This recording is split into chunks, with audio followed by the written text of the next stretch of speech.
You did not move abroad to prove how little you need. But after finding the apartment, navigating residency, learning a new system, and solving every problem alone, you may have built more than a life.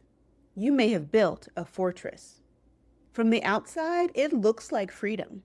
But inside, you may feel surrounded by people while remaining completely unreachable. Because the real exhaustion is not only carrying everything alone, it's building a life where no one can see how much you're carrying. In this video, we're going to uncover how self-reliance quietly becomes isolation abroad, and why receiving support can feel more dangerous than continuing to do everything yourself. I'm Tori Profit, a licensed therapist and creator of Soft Landing Circle, where I guide Black women who gave themselves permission to leave and are now learning to give themselves permission to receive. I also created a free resource called 10 Things Nobody Tells You After Moving Abroad. I've linked it below because sometimes the first relief comes from realizing that what you're experiencing isn't yours alone. Hyperindependence doesn't always look like isolation. Sometimes it looks like efficiency. You answer the questions before anyone has to ask them. You solve the problem before anyone knows there is one. You keep your needs small, your plans organized, and your uncertainty private. When something goes wrong, you handle it. When you feel lonely, you keep moving. When someone offers help, you may say, "It's okay, I got it." And you probably do have it. But being capable of carrying something doesn't mean carrying it alone is harmless. That distinction matters because this pattern may have helped you become the woman who could move abroad in the first place. Your ability to think ahead, stay composed, and solve problems may have protected you through moments when support was inconsistent, unavailable, or came with conditions. The fortress was built for a reason. So this isn't about judging your independence. It's about noticing when independence stops being a choice and becomes the only way your body knows how to feel safe.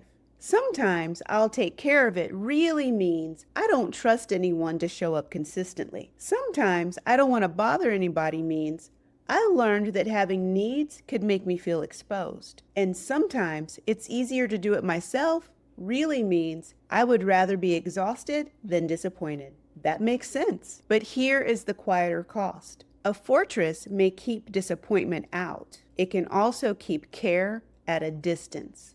You can live in a country you chose and still feel like there's nowhere for you to emotionally land. You can have people around you and still hide the parts of your life that feel uncertain. You can be celebrated for being brave while privately wondering how long you can keep doing everything without being cared for too. Now, you did not move abroad just to become more efficient at surviving in a different location. You wanted room to breathe. You wanted your life to belong to you. And part of belonging to your own life is becoming reachable by the people who are safe enough to support you. Take a moment and place both feet on the floor. Let your hands rest somewhere instead of holding your phone or gripping the chair. Loosen your jaw slightly and take one slower breath.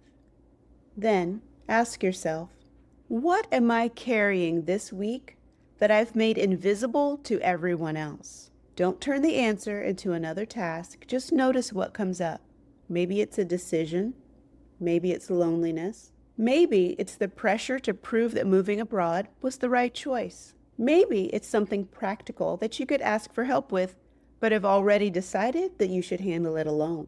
Receiving support does not make you less independent. It means independence is no longer the only kind of safety available to you. The woman you are becoming is not less capable. She's more discerning about what belongs to her, what can be shared, and who has earned the right to support her. Strength doesn't have to mean silence. Competence doesn't have to mean being unreachable. And safety doesn't have to mean making sure you never need anyone. Within the next 24 hours, practice becoming reachable to one safe person. Tell them about one thing you've been carrying privately. You don't have to explain the entire story. You can simply say, "I don't need you to solve this, but I don't want to carry it by myself today." The purpose isn't to force vulnerability. It's to give your body one small piece of evidence that being supported doesn't require you to fall apart first. Recognizing this pattern is one thing. Seeing exactly how it shapes your relationships, your decisions, and the way you move through your life abroad is more personal. Because for every woman, hyperindependence may not look the same. For you, it may look like never asking for practical help. It may look like hiding your loneliness. Or it may look like staying so composed that no one realizes you need care too. That is why I created a new 3-hour intensive this September. Together, we'll identify how the pattern is showing up, understand what it's been protecting, uncover the need underneath it, and create a clear way for you to respond differently when it appears. By the end of our time together, you'll be able to recognize the pattern in real time and know what to do instead of automatically withdrawing, overfunctioning, or carrying everything alone. You don't need to arrive with the pattern perfectly identified. You may only know that you're tired of repeating the same response, that you're tired of being the one who always holds everything together, or that the way you've been protecting yourself is no longer the way you want to keep living. We will begin there. You can find the details and reserve your intensive using the link below. Because you are worthy of support, and you do not have to reach a breaking point before allowing yourself to receive it.